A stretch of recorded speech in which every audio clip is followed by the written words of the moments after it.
죽어야 사는 원리에 대해서 우리 함께 나누도록 하겠습니다.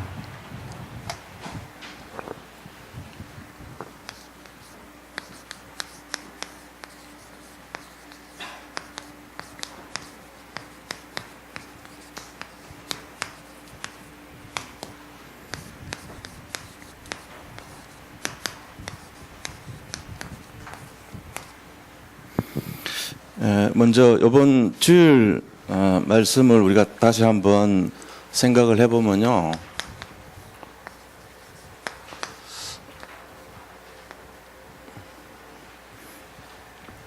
지금 사도 바울이 빌립보 교인들에게 보내는 편지 속에 그리스도 안에라는 말이 굉장히 많아요.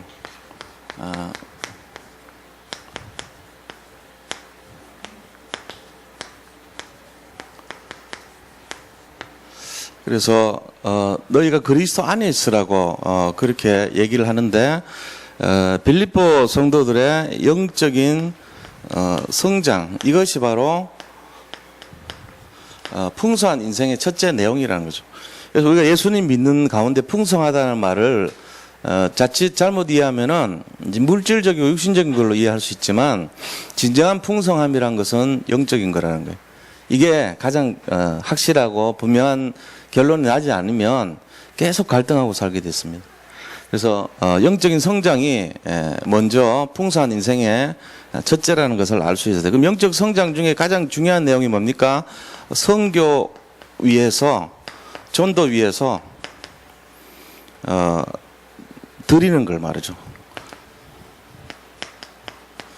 전도와 선교를 위한 헌신의 삶을 말하는 거예요. 지금 빌립보 성도들은 사도 바울을 도왔습니다.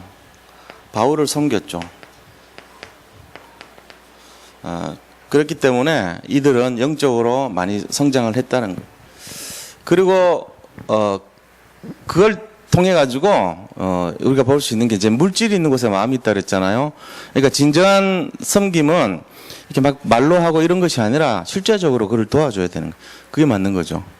뭐 바울이 뭐 집을 자기가 지어서 자비랑을 했다 그러지만 복음을 위해서 1차, 2차, 3차 전도 여행하고 할 때 누가 뭐 뭔가를 이렇게 경비를 줘야지 할 수 있죠.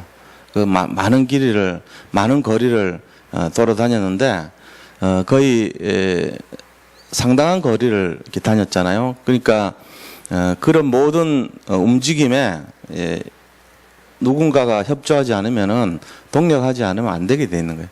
근데 그거를 도와줬던 사람들이 빌립보 성도들이라는 거예요. 처음으로. 그래서 그거에 대해서 너희들이 영적으로 많이 성장했구나 이렇게 바울이 얘기를 하죠. 그러면서 또 자족하는 믿음이죠. 풍부에 처할 줄도 알고 빈곤에 처할 줄을 알아 일체의 비밀을 배웠다 그러거든. 예수님 믿는 사람들은 어떤 상황 속에서도 이제 그거를 받아들이고 만족할 수 있어야 돼요. 그게 아니면은 우리가 결국 믿음의 싸움이란 거는 내가 중심이 돼서 사는 것인가 아니면은 복음이 중심이 돼서 사는 것인가 이 싸움이거든요. 근데 결과적으로는 우리 자신들이 만족하지 못한다는 것은 여전히 내가 중심이 돼서 사는 거라는 거예요. 진정한 제자의 삶은요, 만족하는 삶이죠. 자족하는 삶. 그럼 뭘로 만족하나 하는 것인데, 그리스도로 만족하는 거예요. 우리가 그리스도로 만족할 때, 어떤 장소든지, 어떤 상황이든지 관계없이, 그 모든 것들을 우리가 이겨내고, 승리할 수가 있다는 것입니다. 이게 영적인 성장의 비밀이에요. 두 가지 얘기했죠. 하나는 헌신, 하나는 만족. 이거 말하는 거예요. 이 두 가지가 우리한테 있다면은 우리는 복음을 위해서 드려지는 인생이 되죠. 그 영적으로 성장한 인생이 되는 거예요. 나를 위해서 드려지는 인생이 되면은 만족하지 않습니다. 그리고 헌신하지 않습니다. 자기를 위해서 하니까. 그런데 복음을 위해서 우리가 산다는 것 자체가 영적인 성장인데 그렇게 되면은 어떤 상황 속에서도 만족할 수가 있죠. 그리고 우리 자신들이 주인이 되지 않기 때문에 항상 섬기는 모습으로 살 수가 있죠. 또한 헌신의 모습도 역시 마찬가지입니다. 진정한 섬김이란 게 뭐냐면은 자기의 생명을 드리는 섬김을 말하죠. 예수님은 그 일을 직접 십자가에서 몸소 보이셨지만 우리는 어떻게 됩니까? 우리가 맨날 뭐 죽을 수는 없잖아요.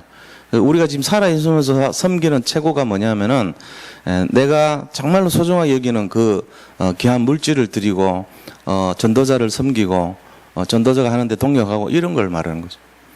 그것이 진정한 성장의 모습이다 이렇게 볼 수 있습니다.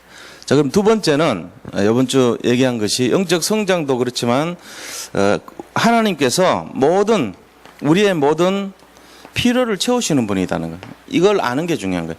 그래야지 풍성한 인생이 되죠. 모든 필요를 채우시는 하나님이십니다. 이걸 우리가 알아야 돼요. 하나님은 우리의 모든 필요를 채우시는 분이시구나. 그래서 우리 자신들이 이 세상의 어떤 것도 주님께서 풍성하게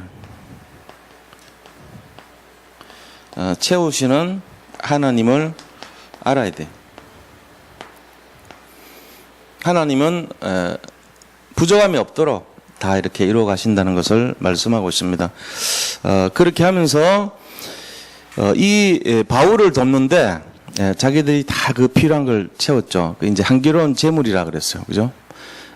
성도들의 그 돕는 연보와 손길로 말미암아 감옥에 있었던 바울을 하나님께서 다 채워주신 것을 말해요.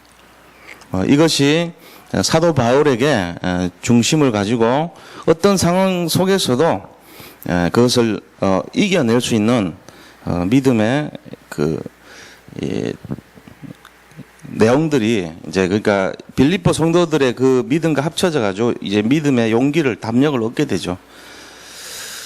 그다음에 이제 우리가 이 내용을 가지고 향기로운 제물을 하는데 모든 필요를 채우시는 그 하나님 보면은 감옥에 있는 바울을 도우신단 말이에요. 사도 바울의 입장에서 볼 때는 사실 아무것도 없잖아요, 주변에. 근데 빌립보 성도님들이 같이 이렇게 동역을 해줌으로써 바울 입장에서 볼 때는 내가 어디에 있든지 하나님 나를 도와주시는구나. 바울을 채워주시는 하나님 모습을 볼 수 있잖아요.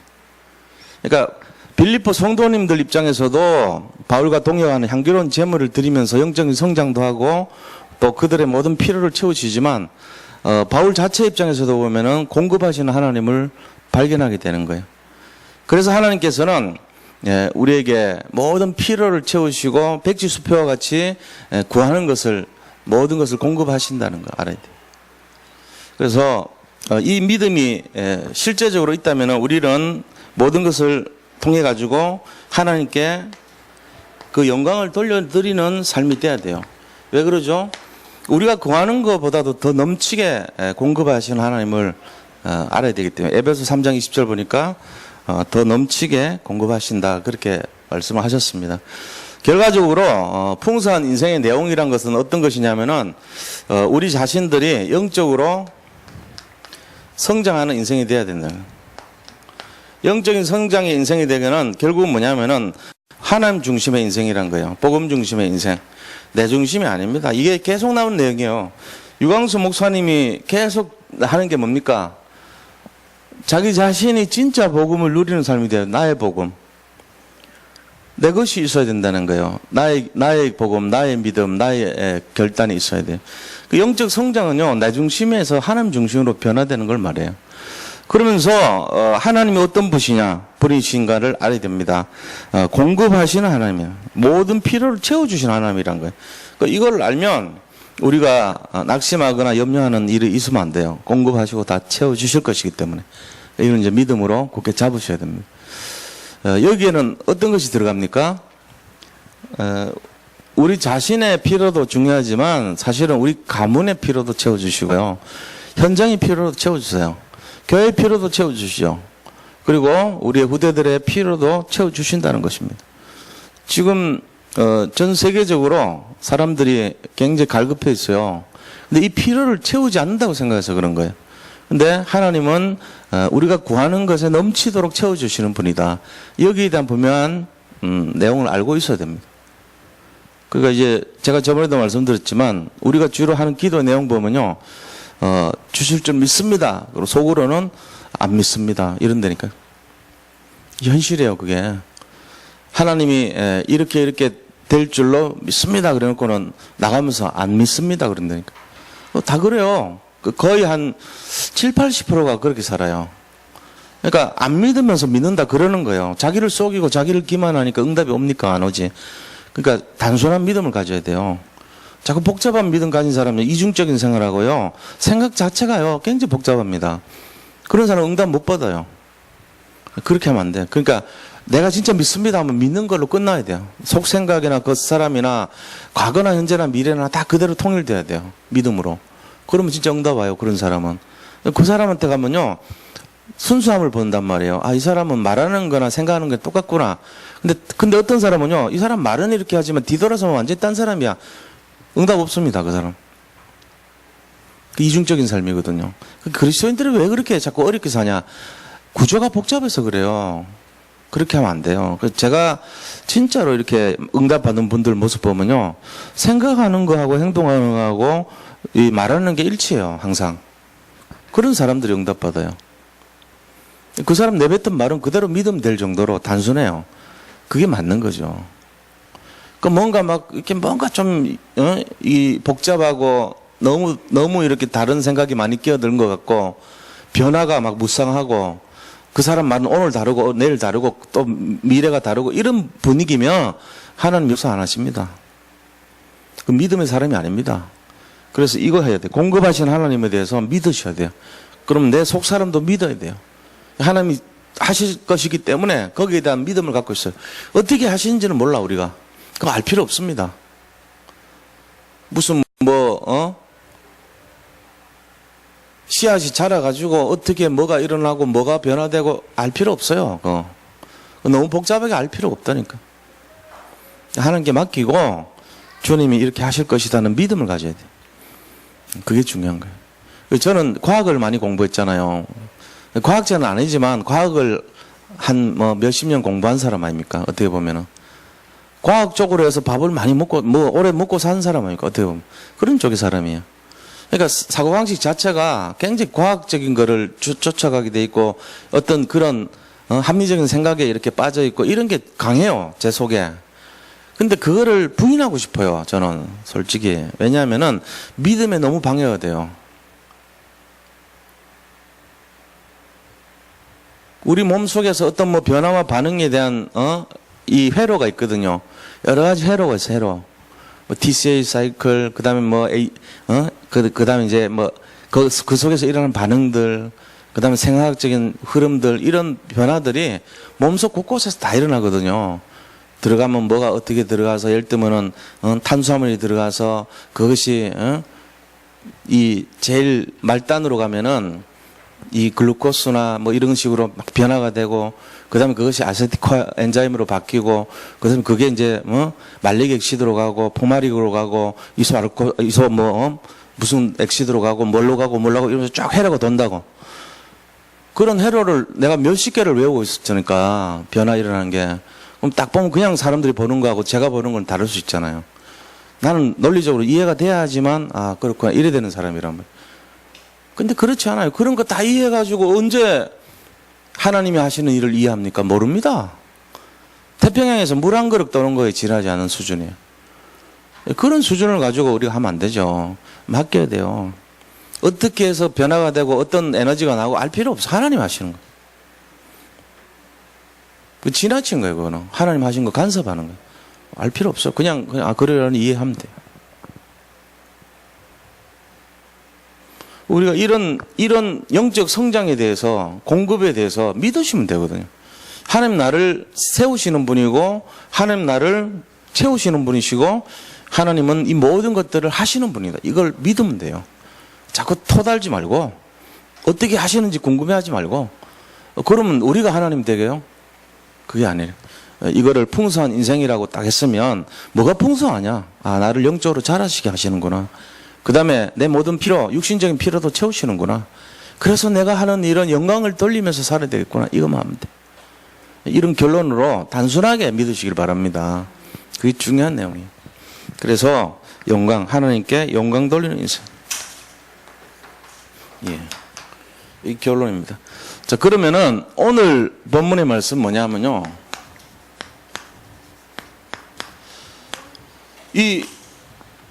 오늘은 죽어야 사는 원리라는 말을 이렇게 했는데 오늘 본문에 보니까 20절에서 22절에 나오고 23절까지 나오는 말씀을 보니까 하나님의 영광의 시간표가 있어요, 지금.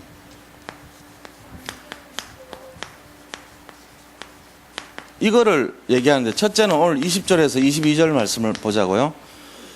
거기 보니까 이 헬라인이 예수님을 만나려고 왔습니다. 명절에 예배하러 올라온 사람 중에 헬라인 몇이 있는데 그들이 갈릴리 벳세다 사람 빌립에게 가서 청하여 이르되 선생이여 우리가 예수를 배우고자 하나이다 하니 빌립이 안드레에게 가서 말하고 안드레와 빌립이 예수께 가서 여쭈니 그랬습니다. 여기서요 우리가 알아야 될 것은 그리스도를 만나러 온 이방인입니다. 헬라인이죠. 자, 그럼 여기가 이 뭔 말이냐면요. 지금 이들은 예수님을 만나기 위해서 제자들을 찾아온 거예요. 빌립을 통해서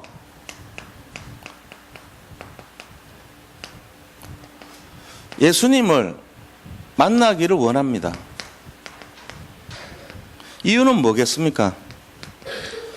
이유는 바로 복음의 비밀을 알기를 원하는 거예요. 이것 때문에 그래요. 구원에 대한 거죠. 복음의 비밀이라는 것은 그리스도와 구원에 대한 겁니다. 이거를 알고 싶어서 빌립을 찾아왔어요. 이 헬라인들이. 근데 전에 내려오는 말에 보면 이 헬라인들은 유태인으로 기여한 사람들이라고 되어 있어요. 그리고 빌립 집사가 이 헬라말, 그리스 말에 능통한 거예요. 우리로 말하면 영어를 되게 잘했어요. 그런 식으로.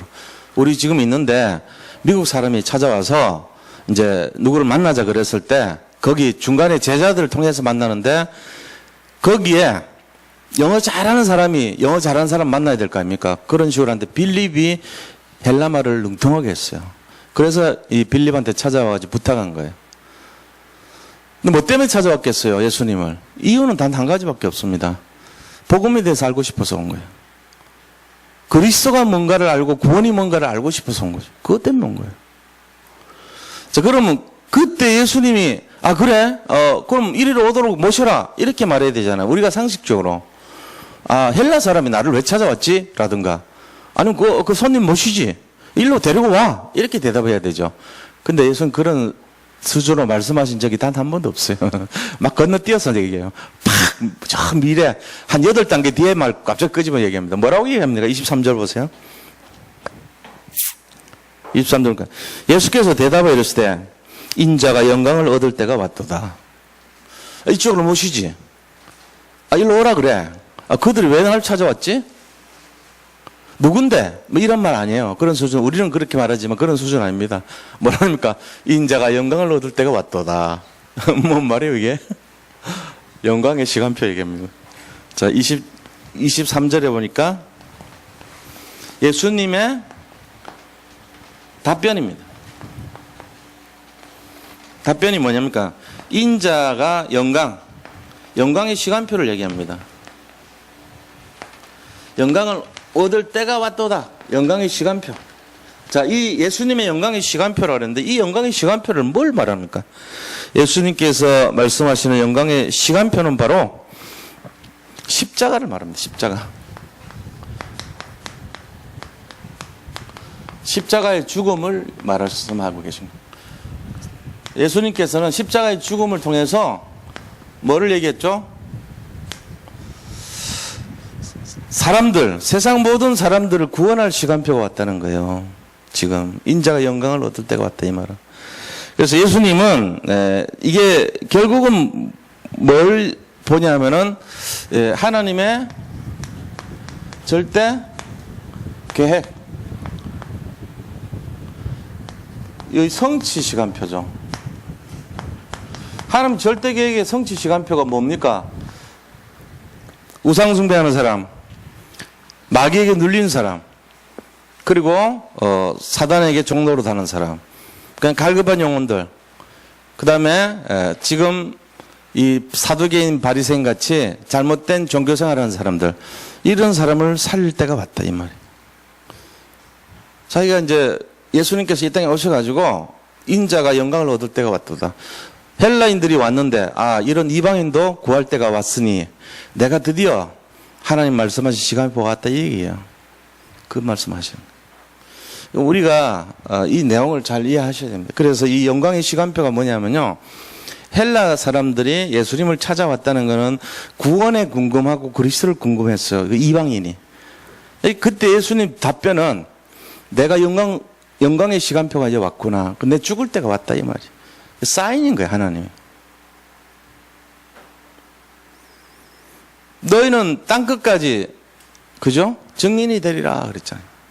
이미 예수님께서는 그 말씀의 뜻이 땅끝에 있는 이방인들이 찾아왔을 때 내가 시작해야 되겠구나. 이걸 이제 말씀하시고 있는 거예요. 우리가 이런 내용들을 잘 이해를 하시고, 세상의 영광이 아닙니다. 이 영광은 인자가 영광을 얻었다는 이 영광은 세상 영광과 구분되는 영적인 영광을 말하는 것이고, 순교하는 그리스도가 이 땅에 왔어서 죽으셔야 되는 그 일을 성취해야 되는 때가 왔다는 거예요. 그 얘기하고 있는 거예요. 그래서 우리가 이 내용을 볼 때 영광을 이루는 과정이 뭡니까? 죽어야 돼요. 하늘의 미랄이 죽어야 되지, 죽어야 사는 원리를 말씀하고 있는 거예요.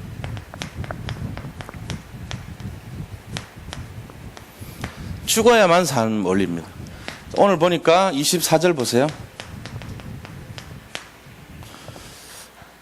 24절 보니까 내가 진실로 너에게 이르노니 하늘의 밀이 땅에 떨어져 죽지 아니하면 하늘 그대로 있고 죽으면 많은 열매를 맺느니라 그랬습니다. 열매 맺는 원리에 대해서 예수님께서 직접 말씀하셨는데요. 예수 그리스도께서 여기서 말하는 죽어야 사는 원리입니다. 이 원리는 뭡니까? 하늘의 밀이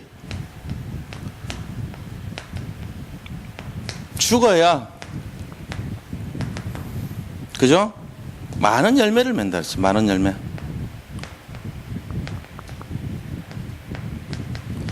자, 우리가 신앙생활이라는 게 결국은 뭡니까? 이걸 잘 알아야 돼요. 열매를 맺는 인생인데, 열매를 맺기 위해서는 반드시 자기가 죽어야 되는 거예요. 그걸 말하고 있어요. 자기가 살아있어서는 열매를 맺을 수가 없어요. 자기가 중심이 돼 있고, 자기 주장이 강하고, 자기 중심으로 신앙생활을 한다. 그 사람은 분명히 자기 유익을 위해서 하는 신앙생활이지, 하나님의 영광을 위한 신앙생활은 아니에요. 하늘의 미랄이 썩어 죽어야지 그것이 바탕이 돼서 열매를 맺는다 그랬어요. 이게 지금 원리거든요. 그래서 우리가 이런 원리들이 많은 역사 속에서 뭘로 나타납니까? 기독교 역사에 보면 순교의 역사입니다. 전부 다. 순교의 역사였어요. 폭군 네로를 알죠? 폭군 네로. 폭군 네로 아버지가, 네로 어머니가 있잖아요. 그 참 희한해. 옛날에 보면 그 권력이 그렇게 좋은지. 네로 아버지가 이게 딱 집권을 하고 있는데, 네로 어머니가 이 네로를 15살짜리, 16살이에요. 16살짜리 네로를 왕으로 삼으려고 아버지를 독살해요. 아버지 독살시켜 죽여요. 어떻게 독살을 해서 죽이냐? 그 버섯에다가 이게 뭘 독을 섞어서 이렇게 막 먹으니까 막 이렇게 죽을 가는가. 나 죽을지 모르니까 빨리 의원을 불러와라. 근데 의원이요, 이 깃털에다가 독을 묻혀가지고 임금이 토해야 됩니다 하고 이 독 묻은 깃털을 집어 넣어가지고 더 죽여. 그래서 완전 죽이는 거 있죠. 버섯 먹는 걸로 죽이는 척 했는데 그거는 약하게 죽인 거고, 토해야 됩니다 하고 깃털 넣어가지고 이렇게 하면 토할 거 아니에요. 왜 하면서 그 깃털에 독을 묻혀가지고 더 죽였어요. 그래서 죽었어요, 저 아버지가. 네로가 16살 때 왕이 됐다니까. 그 16살 때 왕 돼가지고 하는 짓이 뭐냐면요, 이상한 짓만 합니다. 예, 네로가. 배우 돼요, 배우. 막 무대에서 천민들이 하는 배우 역할을 해서 자기가 배우가 돼가지고 막 거기서 막 연극하고 이래요. 네로가 좀 약간 그 문화적인 악동이었어요. 요즘으로 말하면 뭐죠? 그 있잖아요. 젊은 사람들, 응? 젊은 사람들 인기 있는 우리 가수들 그런 식으로 16살짜리니까 지가 뭐 알겠어요. 그러니까 막 인기를 위해서 막 지가 왕인데도 불구하고 그 전차 막 타고요. 주로 노예들이 막 전차몰이 해가지고 경제하는데 지가 같이 들어가지고 왕이 그 막 타고 막 가요. 그럼 말 10필 끌고 갔거든요. 그런 걸 즐겼다고. 근데 놀랍게도 가다가 넘어졌어. 그 꼴찌했잖아요. 근데 거기 판자는 사람이 불러가지고 왕 임금이 1등 했다고 딱 손들어준 거지. 꼴찌에도 1등이고 1등이도 1등 무조건 1등이요. 넘어졌는데 탈락 아닙니까? 근데도 1등 시켜줬어. 김정은이 생각나더라고. 무서워가지고 전부 알아서 기는 분위기 있잖아요. 이 16살짜리가 이게 말 한마디면 다 죽으니까 진짜 확실하게 폭군이죠. 그러고는 심심하니까 나중에 로마 시내 불질러 버립니다. 희한한 놈이죠, 그죠? 80km 떨어져가지고 불질러 놓고 구경하고, 야, 멋있다, 이러면서요. 그러고는 사람들이 뭐 저런 게 있냐 그래가지고 막 전부 이제 방귀를 막 들고 이러니까 이 구실을 찾아내야 되는데 희한하게 마귀가 한 게 분명하지. 그 수많은 여러 가지 사람들 중에 이상하게 숨어있는 단체, 이름도 없고 빛도 없고 완전히 별볼 없는 그 단체를 끄집어내서 죽여요. 그게 기독교인들이에요. 왜? 저것들은 모이면은 육식한다 이거지. 그리고 근친상간한다 이러고. 왜? 형제요 자매요 이러잖아요 서로. 그 근친 결혼하고 막 이런 형제 자매인데 결혼하거든. 그 근친끼리 이런 말이 하지 나쁜 놈들 이러고는. 성찬식 하잖아요. 예수님의 피가 뭐 어쩌고 예수님의 살이 어쩌고 저것들 인육 먹는다 그러고. 그래가지고 그 뒤집어 씌워가 죽였어요. 우리 성찬식 하는 거 보고 전부 이 식인종들이 그 내로는 하여튼 정신병자예요. 그래가지고 그래서 죽인 거예요. 그러니까 왜 그랬는지 아세요? 이유가? 왜 하나님이 네로를 통해서 이 사람들을 죽였는지 아세요? 그때 당시에 만약에 네로가 기독교인들을 탄압하지 않았으면 기독교는 완전히 잊혀집니다. 진짜 전 세계에서 아무도 관심도 없었던 사람들이에요. 자기들끼리 모여가지고 맨날 예배랑 이상한 거 드리고 그냥 뭐 속에 들어가고 이상한 짓 하고 그런 집단으로밖에 치부가 안 되는 그런 거였어요. 알려지지도 않았어요. 근데 하나님이 네로를 통해 가지고 기독교인들이 그 시대의 최고의 이슈로 만들어버려요. 와, 저 사람들 저 희한한 사람들이다 저거. 와, 저 뭐 때문에 저렇게 죽으면서도 웃고 죽지? 막 이러면서요. 감동이 막 일어날 정도로. 원형 경기장 있잖아요. 콜로세움 이런데 거기다 몰아놓고는 사자를 풀어가지고 다 물어 뜯어가 죽고 이렇게 얼굴 뜯어 죽고 막 묶어놓고는 배고픈 사자가 뜯어 먹히고 죽고 이런데 막 웃고 죽어요 다들. 그거 보고 이상하다 그랬거든. 그때 순교하는 모습을 보면서요. 돌아온 사람들이 죽은 사람보다 더 많아요 숫자가. 이게 하는 방법입니다. 핍박과 재앙 같지만 하나님은 그걸 통해서 기독교가 뭔가를 완전히 이렇게 올려버렸어요. 그래서 그 시대에 보면은 인터넷 검색 순위 1위로 갑자기 기독교인들 딱 올라가는 거예요. 최고로. 저 완전히 누군지도 몰랐고 사람들이 그 기독교가 뭐 안 되냐 이럴 정도로 했는데 최고로 올라가 버렸어. 기독교라는 게 예수님이라는 어떤 젊은 청년이 십자가에서 그 사람들이 처음에 그랬다니까 실제로 적혀있는 거 보면 그래요. 십자가에서 젊은 청년이 죽었는데 3일 만에 부활했다더라. 그 사람을 믿는데 그러니까 미쳤군 전부. 말도 안 되는 사기꾼을 섬기고 있구나. 전부 이랬어요. 근데 그러면서 차츰차츰 근데 그렇다고 저렇게 죽을 수 있냐? 진짜니까 저렇게 죽지? 이게 이제 사람들이 전달이 된 거예요. 그리고 저 사람들 삶이 굉장히 순수하다고 굉장히 경건해. 이게 소문이 들린 거예요. 그러면서 사람들이 점점 이거를 관심을 갖고 알기 시작하면서 누가 들어오기 시작했냐면 귀족들이 많이 들어왔어요. 그렇게 하면서 기독교가 확 불이 붙은 거예요. 하는 방법입니다. 뭐요? 순교의 역사예요. 이게 죽어야 사는 원리예요. 열매를 맺으려면 많은 사람이 죽고 나서 열매를 맺는이라고 해서 우리 같이 지금 이 문제 해결하고 싶고 이거 응답받아야 되는데 내 중심, 맨날 내 문제 때문에 막 골치 아파가지고 내 거요 하나님 내 거 주셔서 내 거 돌려주세요. 내 거 해결해 주세요. 그런 수준 아니고 죽든지 뭐 먹든지 마시든지 죽든지 살든지 죽든지 무엇을 하든지 이런 사람들이 순교해가지고 열매 맺어가지고 오늘날 이렇게 많은 전 세계로 퍼진 거예요. 이게 무슨 원리입니까? 열매 맺는 원리죠. 뭐 죽어야 사는 원리. 그 내로는 결국 어떻게 되냐? 기독교인들요, 자기가 막 잔치하는 그 길거리에 가로등에다가 사람 묶어가지고요, 불 쏘시개를 썼어. 생걸로. 막 불 타면서 막 그 횃불이 돼서 죽었다니까. 저 같은 목사가 제일 먼저, 베드로도 그렇게 이제, 그때 죽었어요. 그때, 그 핍박할 때. 잡혀갖고 그때 순교당했죠. 바울도 그때 순교당했죠. 그때 전부 어떤 사람들은 불쏘시개로 해가지고 막, 와! 밤새도록 절규하면서 타가지고 죽었다니까. 그거를 바라본 로마의 밑에 있는 정치인들 이런 사람들이 저게 실성을 해도 보통 한 게 아니구나 저거.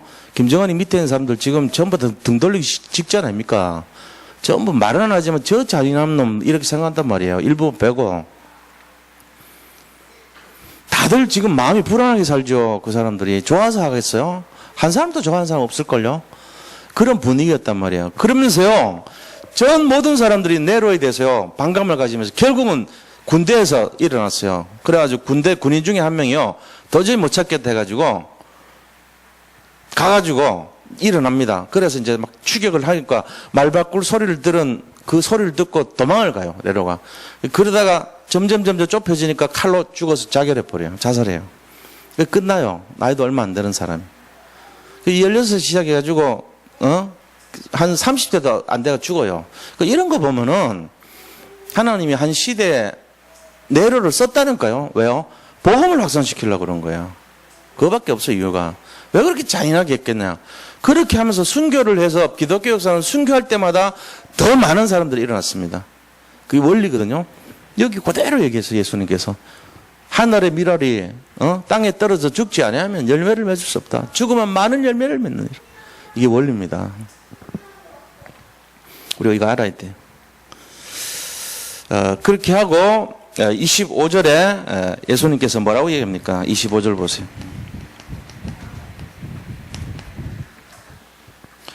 25절 보니까 자기 생명을 사랑하는 자는 잃어버릴 것이요 이 세상에서 자기 생명을 미워하는 자는 영생하도록 보존하리라.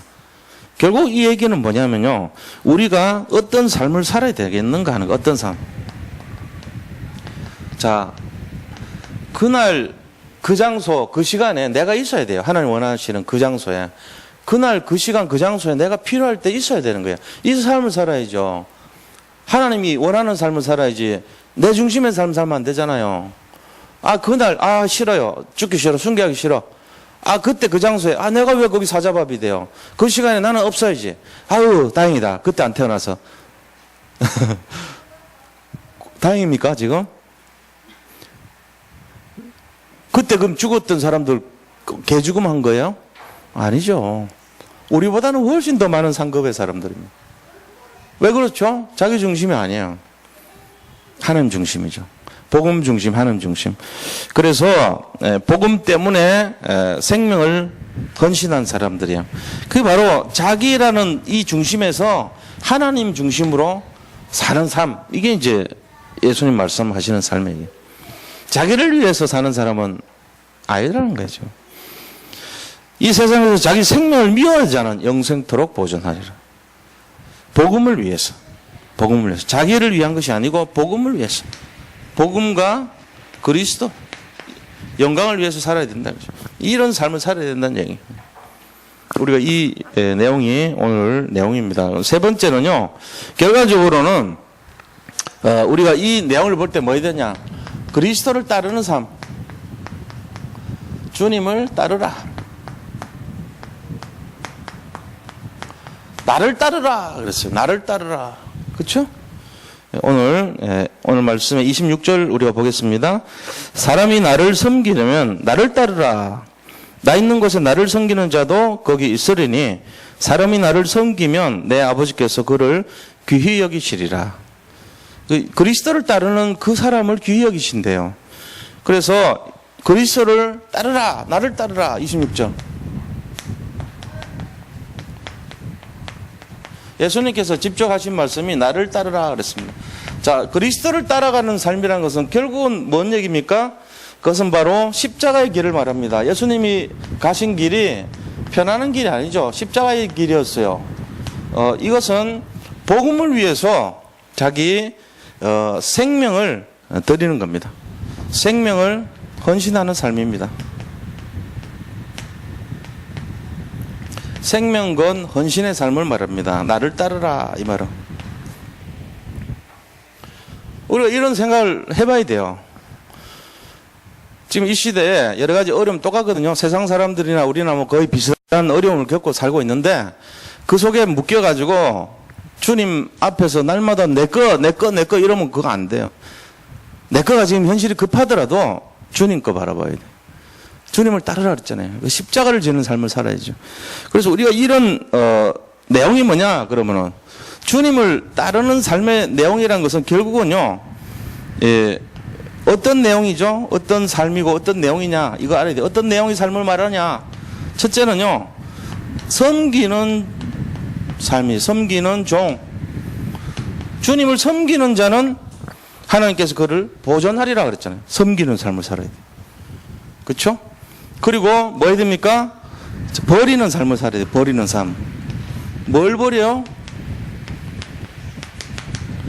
자기중심적인 거 버려야죠. 욕심, 물질중심, 우상숭배, 그 다음에 명예중심, 그 다음에 세상중심, 성공중심 이런 거 버리는 삶이에요. 나중심, 성공중심, 세상중심을 버려야 돼요. 그러고는 뭐합니까? 우리는 이 땅에 파송된 삶이에요. 파송자예요. 여기가 본향이 아니라 하나님께서 우리를 잠시 이 땅에다 보내신 삶이에요. 파송을 했어요. 여기서 우리가 해야 될 일이 있는 거예요. 그리고 네 번째는요, 결국은 뭐 해야 됩니까? 말씀 따라가는 인생이 돼야 돼요. 말씀 따르는 삶이 되죠. 말씀. 우리가 따라야 될 게 세상이 아니고 말씀을 따르는 삶이 돼야죠. 그 다음에 뭐를 해야 되냐면 십자가를 지는 삶입니다. 십자가 지는 삶. 이걸 전부 다 합치면은 뭐라 그러죠? 증인의 삶이에요. 증인. 그리스도를 증거하는 증인의 삶이에요. 섬기는 종이요, 그리스도를 섬기는 종이요, 모든 것, 나중심, 세상중심, 물질중심, 성공중심을 버리는 삶. 이 땅에 파송되어서 하나님을 증거하는 증인의 삶. 그 다음에 말씀을 따르는 삶, 십자가를 지는 삶. 이게 바로 우리가 주님 따르는 삶이에요. 이렇게 살아야 돼요. 결국은 우리 인생의 궁극적인 내용이 뭐가 돼야 됩니까? 우리는 이 땅에서요, 잘 생각해 보세요. 이 땅에 우리가 너무 많은 이 땅의 것을 얻으면요, 좀 약간 죄송한 얘기지만 버려야 돼요. 오히려 베풀고 버리고 나눠야 돼. 내가 너무나 많은 것들을 얻었다 돌려주는 삶이 돼야 됩니다. 그게 맞는 거라고 봐요. 이 땅에 우리가 거기에 소망을 두는 것이 돼버리면 틀린 인생이에요. 세상 사람들이랑 우리가 차이 날 게 하나도 없어요. 그게 아닙니다. 그래서 어떻게 보면은 우리의 부족한 것을 주님 앞에 내세우는 것이 더 맞는 건지도 모릅니다. 우리가 연약한 것이 그것이 드러나는 게 맞는지 몰라요. 뭐 잘 된다고 나쁜 건 아니지만 잘 되면서도 겸손하게 그러면 더 가치가 있겠죠. 근데 그런 분들이 많지 않아요. 주로 간증하는 것이 보면 그리스도 안에서 응답받은 걸 막 자랑 삼아 얘기한단 말이에요. 아, 우리 아들 요번에 서울법대 들어갔어 뭐 이런 식이에요. 그 수준 낮은 사람들의 간증 아닙니까? 솔직한 얘기로. 그럼 대학 못 간 사람들 죽이는 거 아닙니까? 그런 거는. 그게 무슨 간증입니까 또. 당연히 우리가 때 되면 받는 거죠. 안 받을 수도 있는 거죠. 그건 기준 아니에요. 근데 그런 식으로 자꾸 한단 말이에요, 사람들이. 그런 얘기보다는 좀 더 다른 얘기, 차원 다른 얘기예요. 진짜 갈급한 영혼 한 명이 살아난 거, 그런 걸 얘기하는 게 맞죠. 너무너무 힘든 가정이 있었는데 내가 능력이 부족하지만 가서 복음 전했더니 그 가정이 살아났다는 거, 이게 간증거리죠. 내 중심에 응답받은 게 뭐 그리 대단해가지고 입에서 그런 간증들을 합니까? 그러니까 지금 세상이 변화되지 않죠. 시기 질투가 교환해서 막 행행거립니다. 그 어린애보다도 못한 수준이에요. 제가 여러분 말을 안 하지만요. 야, 저런 수준 가지고 어떻게 기독교가 이 세상을 이끌어갈까? 이런 내용들이 너무나 많단 말이에요, 지금. 뭐 우리 교회는 거의 드뭅니다. 우리 교회 안에서 걸어가면 살아날 자가 있습니까? 제가 여기 버티고 있는데. 만약 그랬다가는 은근히 강단에서 또 서너 번 이렇게 얘기하죠. 지적질을 하고 그러죠. 말은 안 하지만 빙빙 돌려서 분위기 다르게 만들죠. 그렇게 하면 안 돼요. 우리 교회는 안 그래요. 우리만 잘났다는 얘기하는 게 아니에요, 지금. 좀 이유를 잘 알아야 돼요. 뭐가 응답인지, 참된 응답의 내용이 뭔지를 알아야 돼요. 진지한 응답은 어떤 것인가를 알아야 될 거 아닙니까? 그게 진짜죠. 그래서 우리가 결론이요.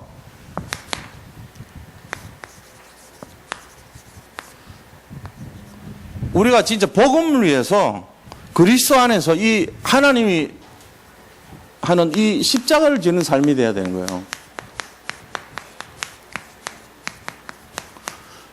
적어도 이런 결론으로 우리가 살아야 되지 않겠습니까? 이게 진짜 결론이 돼야 되죠. 내 인생이 예수님을 만나가지고 아이고 내가 이렇게 힘든 일을 왜 선택했을까? 그런 생각하면 안 돼요. 십자가를 져야 되는 거예요. 우리 자신들 살아가는 인생 자체가 숨 쉬는 순간까지는 예수님 걸어갔던 길 따라가는 인생이 돼야 돼요. 십자가 지는 삶이라는 건 그리스도를 따르는 삶이란 말이에요. 그거 돼야죠. 하늘의 미랄이 돼서 이 땅에, 그죠? 열매를 맺는 인생이 돼야 돼요. 그래서 열매 맺는 인생.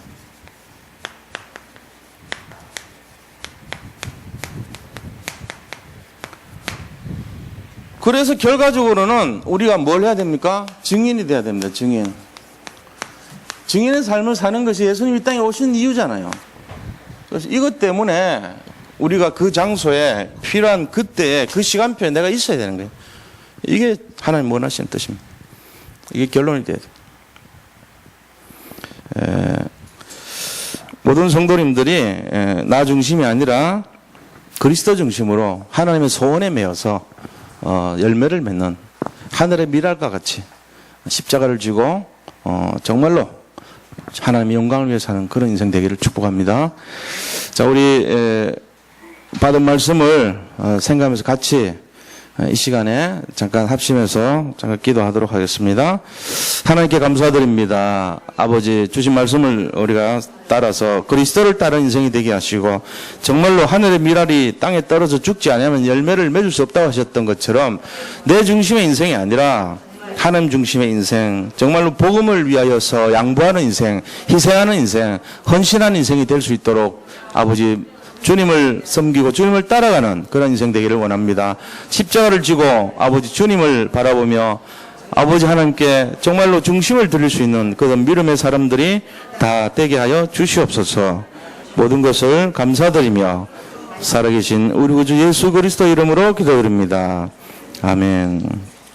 413장 찬송 드리면서 준비하신 헌금 드리겠습니다.